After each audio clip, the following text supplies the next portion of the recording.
Jopiny kod ohala e boma ma Sindo bago ng'anyo ka giywago chal marach mar apaya mawuok junction Koguta kadhi Nyabera nyaka Sindo masani koro kethore kendo timo chuodho. Jopiny ywak ni chuno mondo giluor mabor nyaka Mbita eka koro gichop wuodhegi. Jafwambo marwa e kaunti ma Homa Bay Ali Abich lero wachni.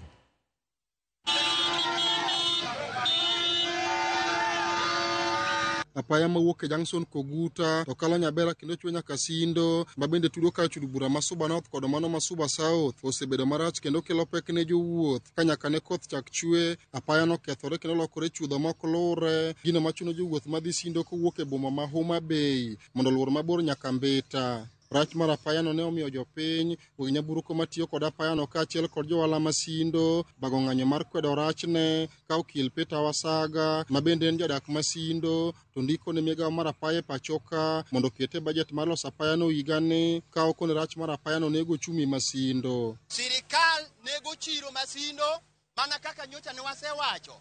Chiro ma Sindo sani koro ok nyal biye ngima medo ridore nikech uchumi dok piny ni wang'ayo onge.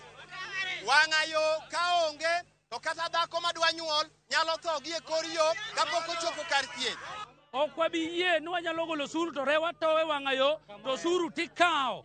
Ok wanyal yie ni joses kawo pesa makato gunia mathin mar gorogoro ariyo ikawe siling 50 makata ng'ato oro pasel to nyaka kawe pesa. Jopiny ywak ni gisebedo ka giyudo singo mok rum kuom sirikal kod jotelo makone gedo mar apaya no to nyaka sani onge gima dhi nyime ka apaya no to medo mana kethore kendo kelo pek ne chenro mag wuoth ne jogo madhi Sindo. Barabara ni osebedo launched mang'eny.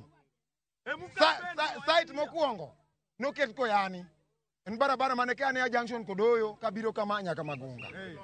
Nobedo launch site mare ni ginene Koyani, machielo nong'ayo ka, machielo ni cho Nyabera, machielo ni kocha. To nitiere moko bende nderi mamoko miloso to marwa ni tok losi nang'o. Chakre 1963 nyaka nwodo uru nyaka sani. State kaka Sindo chalo ni, mae kaka wawinjo ni Nairobi ne chalo. Koro wan nyiso ni ok waendelea, wan tiere chioni 1963-62. Tafadhali, barabara hii itoke Kaguta, ikuja Nyatoto, Nyabera, itaramuke mpaka Sindo, Mbita. Hiyo ndio malili yetu. Kama hakuna barabara, hakuna ushuru yoyote. Mine chandore, jomadongo chandore, nyithindo chandore, nyaka nyithi skul sani dhi yaw skul kama gidhi kale onge. Buses mag skul dhi luwo kanye.